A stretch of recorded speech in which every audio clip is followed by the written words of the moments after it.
Hey there, this is Dr. Tall Paul Simon, psychiatrist.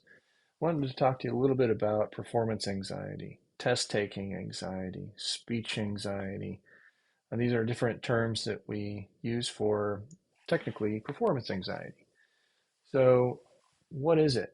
It is that physical reaction that we have when we're nervous in a situation where we're giving some kind of performance. Okay, so that doesn't necessarily mean like on a stage or a play or something. It can be, but whenever we're, let's say, taking a test and we get sweaty palms and fast heart rate and get a little shaky and start physically kind of freaking out. And it can be really a barrier and cause problems in test taking performance and just the performance in general. So let's say you have to give a speech at work or a presentation or something like that, and you just get so nervous that it's interfering with that. It can be quite a problem and block people's career advancement and school advancement and different things. So we call it performance anxiety because, in a way, there's a performance in any of those situations. So, um, professionals can struggle with it, students can struggle with it, even in situations where there's not necessarily performance, but in social anxiety, for example, let's say you have to go to the grocery store and you have to talk to the cashier, or you have to call, customer service, or confront your neighbor about his dog or something. There's some kind of interaction where there's a physical, like an anxiety reaction, can be a real problem. So, what is it? When that happens, it's basically a fight or flight response that gets triggered and it kind of takes over. There's adrenaline and different stress hormones and things that basically cause our body to prepare for danger. It's a false signal in a way that triggers a whole systemic response through our body that is protective. Okay, but some people it's too sensitive. That system gets triggered too easily, and that's because there are different signals in our brain that are not regulating correctly, and basically those are mostly controlled by serotonin inside the central nervous system, but also like heart rate and fast breathing and all those what we call peripheral or like outside our brain, like in our body, our arms and our hands and things, like the shakiness and all that kind of stuff.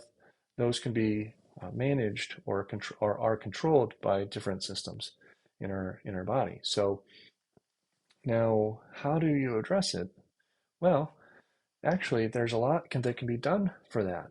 So there's medications, and there are different therapeutic techniques that can be used.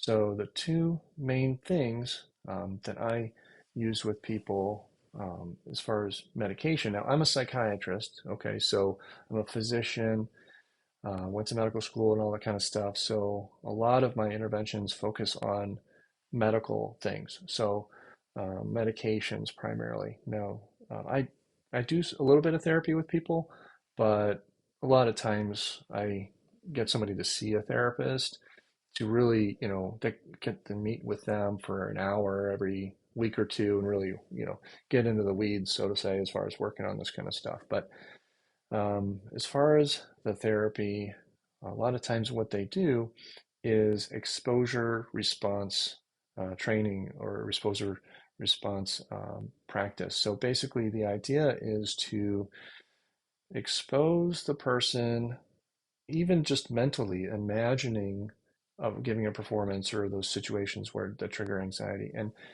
work on relaxation techniques, breathing and guided relaxation to help the person get used to the physiological response so that it's not triggered as easily. So it kind of toughens them up in a way.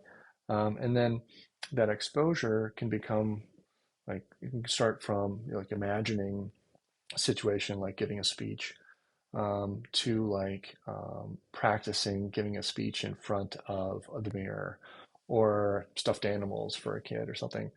And then, start, exposing yourself to a higher more triggering kind of situation that ultimately would lead to, the performance not being quite as triggering or leading to that performance anxiety reaction. So there's a lot of stages to that because you don't want to start on a big exposure, okay, and trigger the big panic attack or whatever. You want to start on some much milder kind of exposure. Even just like thinking about giving a talk or a speech can be triggering. So you want to start in a little kind of thing that may trigger a little bit of anxiety, but not so much that it's just, overwhelming. And then you kind of, work on those relaxation techniques with a therapist and different things to kind of get used to that. And then you kind of increase the intensity of that exposure. Um, the medications that are typically used now depends a little bit on how much anxiety the person has. So if you have a lot of anxiety about everything, okay, just you're a worry wart and you just stress over everything, you're having sleep trouble and all this kind of stuff and tension, okay, then you might consider something like an SSRI or an SNRI. Examples of that would be like sertraline or fluoxetine or escitalopram. These are some names there. Prozac, Zoloft, Lexapro, these kind of things. But for performance anxiety specifically, there's a medication that can be very, very useful, and we call it propranolol. Okay, now propranolol is not an anxiety medicine per se. It's actually used more commonly for high blood pressure.